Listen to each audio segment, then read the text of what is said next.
you've seen the movie, you probably recognize that as a clip from Black Hawk Down. The tail rotor did come off the aircraft, but it wasn't that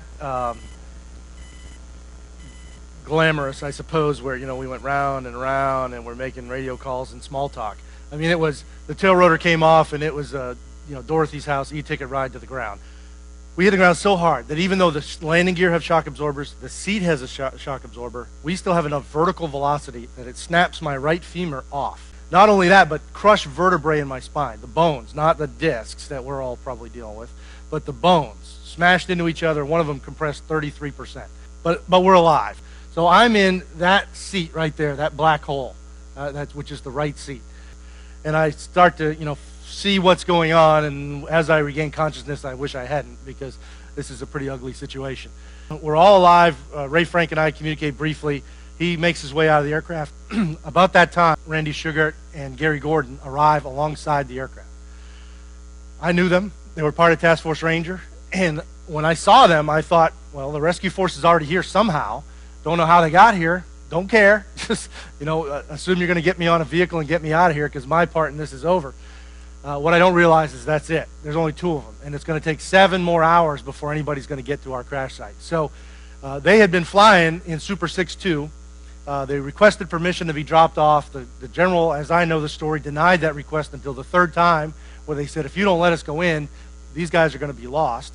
So he gave them permission to go in. They were dropped off. They made their way to our aircraft, got me out, got the rest of the crew out, and we held out as long as we could, which is probably about 15 minutes, when the enemy, being of greater numbers, overran our site from this side over here. So when they overran us, I'm pretty much right here, oblivious to it all, other than I can hear what's going on. I fired all the rounds out of my MP5. Randy was the last man standing other than myself. He gave me Gary's weapon.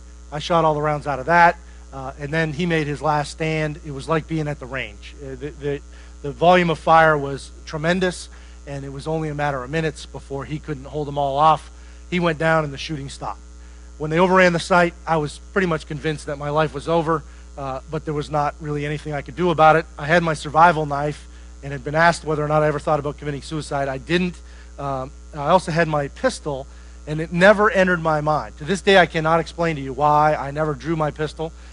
It probably, in fact, saved me, because if I got this pistol drawn when I'm overrun by, you know, 150 Somalis, it's not going to do me a whole lot of good to try to shoot them with it. So I never drew it. They initially were going to kill me. We're almost certain. However, someone in the group realized that Adid wanted an American prisoner and managed to get control of the situation, stop the beating. Prior to that, they broke my cheekbone, my nose, my eye socket. They were ripping all my gear off, but got control of the situation, pushed them all away, and brought me into captivity. Now, the treatment, like it's been for pretty much everybody going back as long as I can remember, is horrible. You know, they don't have any standards. They do what they want. They shot me in captivity. They carried me through the streets. They chained me up. You know, they videotaped me. All the things that, you know, we don't do, or not supposed to do, and won't do. They just, you know, think nothing of it. When they asked me if I'd make a video, I initially said no, but I also realized that there's nothing I can do to stop them. When they show up with the camera, it's going to roll, and I have an opportunity to either just sit here or answer some questions or who knows what. I had been to survival school, and I thought about the training, and I was going to try to blink a message, but I couldn't remember the technique that they taught me how to do that. It had been 5 years. Arguably, I'm in shock, so, you know, it's just, I just couldn't remember what to do. And I finally decided, just settle on the questions, answer them the way they taught you to in school, and here's what ends up airing on international television. CW3, Mike Durant, U.S. Army.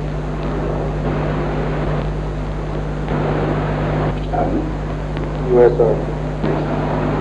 I'm a Black Hawk pilot. Black Hawk pilot. I just think this operation is good. How do you say? This operation is. Well, how do you think this operation? I'm a soldier. I have to do what I'm told.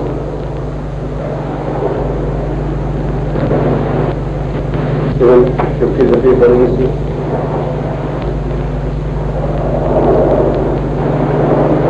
Innocent people being killed is not good. Now, this went on for quite a long time, and those were pretty much the only questions that I answered.